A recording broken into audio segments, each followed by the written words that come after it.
کیا آپ جانتے ہیں کہ ملا عمر نے آخر امریکہ کا ایسا کیا نقصان کیا تھا کہ امریکہ کی طرف سے ان کے سر کی قیمت مقرر کی گئی تھی؟ امریکی اڈے سے چند فیرلانگ کے فاصلے پر رہنے والے ملا عمر مجاہد کو امریکی ایجنسی CIA پکڑنے میں ہمیشہ ناکام کیوں ہوتی رہی؟ مفتی منیب الرحمان جب ملا عمر سے ملنے قندھار پہنچے تو انہوں نے وہاں کیا دیکھا؟ ملا عمر کے دور حکومت کی ایسی کون سی کامیابیاں تھی جو ہمارے ٹی وی چینلز پر بتائی ہی نہیں جاتی؟ ملا عمر سے انٹرویو کرنے کے لیے حامد میر کس کی مدد سے افغانستان پہنچا تھا اور حامد میر نے وہاں جا کر کیا دیکھا؟ اور ہاں، افغانستان میں طالبان حکومت کے قیام کے بعد ملا عمر کے بیٹے کو کون سا اہم عہدہ دیا گیا ہے؟ تو دوستو، آج کی ویڈیو میں امارات اسلامی افغانستان کے سپریم لیڈر ملا محمد عمر مجاہد کی زندگی سے متعلق 25 دلچسپ فیکٹس آپ تک شیئر کیے جائیں گے۔ آپ دیکھ رہے ہیں الیکشن باکس اور میں ہوں مریم خورشید۔ میرے انسٹا اکاؤنٹ کا لنک آپ کو ڈسکرپشن میں مل جائے گا، اور ہاں، آپ مجھے کومنٹ سیکشن میں اپنے فیڈ بیک سے آگاہ کریں۔ میں نہ صرف آپ کے کومنٹس پڑھوں گی بلکہ آپ کے کومنٹس کا ریپلائی بھی کروں گی۔ So let's begin. نمبر 1، ملا محمد عمر کے والد کا نام مولوی غلام نبی تھا، جو افغانستان کے جنوبی صوبے قندھار کے خاکریز ضلع کے نواحی علاقے چاہے ہمت میں رہتے تھے۔ پٹھانوں کے ہوتک قبیلے کی شاخ تمزئی سے تعلق رکھنے والے مولانا غلام نبی کا شمار اپنے علاقے کے معززین میں ہوا کرتا تھا۔ نمبر 2، 80 کی دہائی میں سوویت یونین کے خلاف شروع ہونے والے افغان جہاد میں ملا عمر مجاہد نے بڑھ چڑھ کر حصہ لیا۔ وہ سالہ سال تک روسی فوجیوں کے خلاف برسر پیکار رہے۔ گوریلا جنگ کے ماہر سمجھے جانے والے ملا عمر اس دوران 4 مرتبہ شدید زخمی ہوئے اور ایک موقع پر تو ان کی دائیں آنکھ بھی روشنی سے محروم ہو گئی۔ نمبر 3، ملا عمر کہا کرتے تھے کہ مقدس جہاد کی تکمیل کے لیے اپنے لہو کا آخری قطرہ بہانے کے لیے تیار ہوں۔ یہ جہاد اس وقت تک ہوتا رہے گا جب افغانستان میں خون ریزی ختم نہ ہو جائے اور ہمارے لوگوں کی زندگیوں میں اسلام نہ آ جائے۔ نمبر 4، سال 1994 میں قندھار کے ایک گمنام سے مولوی ملا محمد عمر مجاہد نے اپنے چند ساتھیوں اور شاگردوں کو ساتھ ملایا اور مقامی بدماش وار لارڈز کے خلاف مسلح جدوجہد کرنے لگے۔ چونکہ ملا عمر مجاہد کی قیادت میں لڑنے والے زیادہ تر طالب علم تھے، لہٰذا یہ لوگ طالبان کہلائے۔ نمبر 5، ملا عمر کی تحریک طالبان کا آغاز پاکستانی بارڈر سے متصل صوبے ننگرہار سے ہوا تھا۔ پہلے تو اس گروپ کی سرگرمیاں چند علاقوں تک محدود تھی اور یہ لوگ ملک میں فحاشی اور غیر اخلاقی عناصر کے خاتمے کے لیے کوشاں تھے، لیکن پھر گزرتے وقت کے ساتھ ساتھ تحریک طالبان کی قوت میں اضافہ ہوتا گیا۔ اگلے چند مہینوں میں طالبان کا دائرہ کار دیگر علاقوں اور صوبوں تک وسیع ہو گیا اور پھر ستمبر 1996 میں طالبان نے افغان دارالحکومت کابل پر قبضہ کر لینے کے بعد افغانستان میں اسلامی امارت کی بنیاد رکھی۔ نمبر 6، طالبان کی حکومت قائم ہو گئی تو ملا محمد عمر مجاہد کو امیر المومنین کا خطاب دیا گیا اور وہ امارات اسلامی افغانستان کے سپریم لیڈر بن گئے۔ سرزمین افغانستان پر طالبان حکومت کو پاکستان سمیت دنیا کے کئی دیگر ممالک نے تسلیم کیا۔ نمبر 7، رویت ہلال کمیٹی کے سابق چیئرمین مفتی منیب الرحمان نے ملا محمد عمر مجاہد پر کالم لکھا جو روزنامہ دنیا میں پبلش ہو چکا ہے۔ وہ 1996 میں ملا عمر سے ملاقات کا احوال یوں لکھتے ہیں کہ قندھار کی جامعہ مسجد خرقہ مبارک میں ملا عمر کا دفتر تھا جہاں میری ان سے پہلی ملاقات ہوئی۔ اس مسجد کے محراب پر یا اللہ یا محمد لکھا تھا، لیکن ہمارے ہاں تو اس پر بھی اختلاف کرنے والے موجود ہیں۔ ملا عمر اپنے ایک کمرے کے دفتر میں فرشی قالین پر بیٹھے تھے۔ یہاں ہمارے وفد کی امیر المومنین سے ملاقات ہوئی اور انہیں کامیابیوں پر مبارکباد پیش کی گئی۔ نمبر 8، حامد میر وہ پہلے پاکستانی صحافی تھے کہ جن کی ملا عمر سے ملاقات ہوئی۔ وہ بتاتے ہیں کہ ملا عمر سے میری پہلی ملاقات کا اہتمام بے نظیر بھٹو کے وزیر داخلہ جنرل ریٹائرڈ نصیر اللہ خان بابر نے کیا تھا۔ میں نے محسوس کیا کہ ملا عمر خطے میں تیل کے لیے جاری کشمکش سے زیادہ آگاہی نہیں رکھتے تھے۔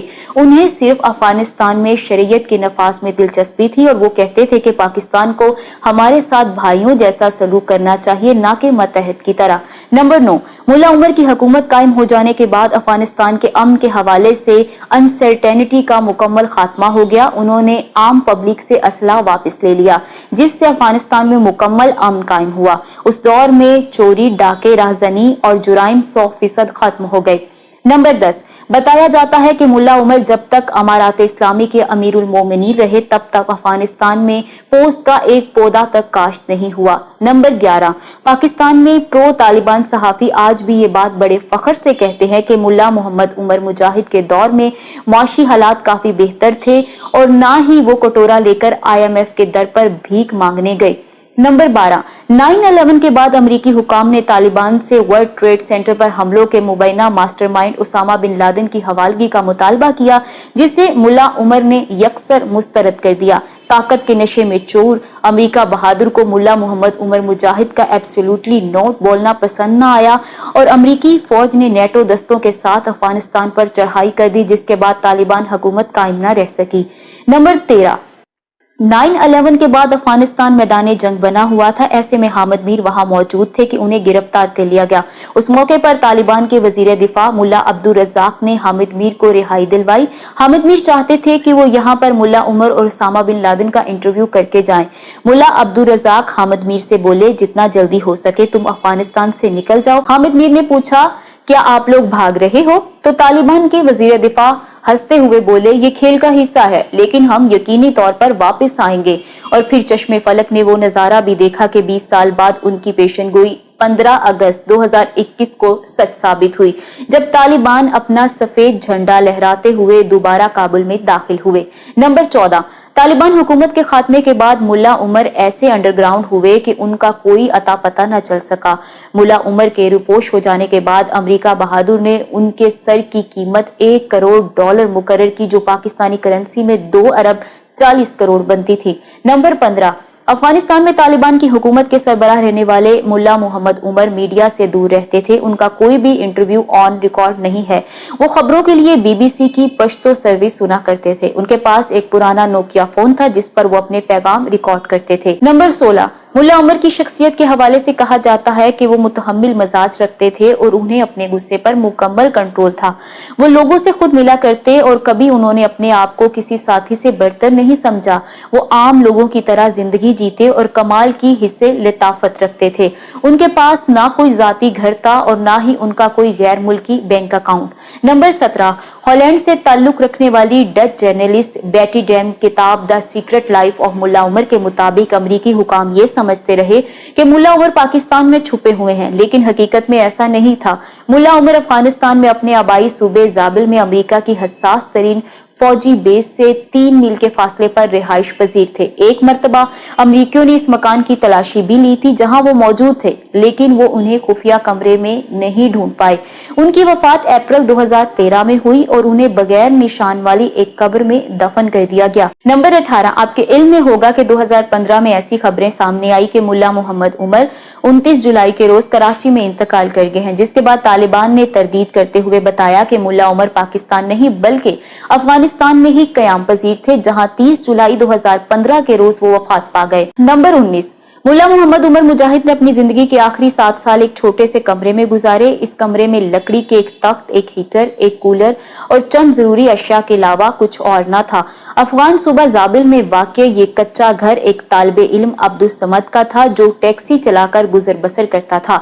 नंबर 20, तालिबान दौर के वजीर खारजा और मुल्ला उमर के प्रिंसिपल सेक्रेटरी मौलवी अहमद मतवक्कल ने बताया कि मुल्ला उमर की वफात के 2 साल गुजर जाने के बावजूद उनकी मौत की खबर को इसलिए छुपाया गया था कि हमें अंदेशा था कि अगर हम मुल्ला उमर की वफात का फौरन ऐलान कर देते तो इससे तालिबान की सफों में फूट पड़ जाती। लिहाजा तालिबान को बाहम मुत्तहद रखने के लिए मुल्ला उमर की वफात की खबर खुफिया रखी गई।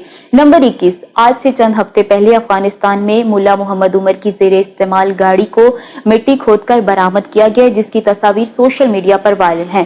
तालिबान हुकूमत के एक ओहदेदार मोहम्मद जलाल के मुताबिक ये गाड़ी उनके बानी रहनुमा मुल्ला उमर के जेरे इस्तेमाल रही और मुल्ला उमर मुजाहिद इस टोयोटा वैगन को अमरीकी हमले की शुरुआत के दौरान कंदहार से जाबिल के सफर के लिए इस्तेमाल किया करते थे।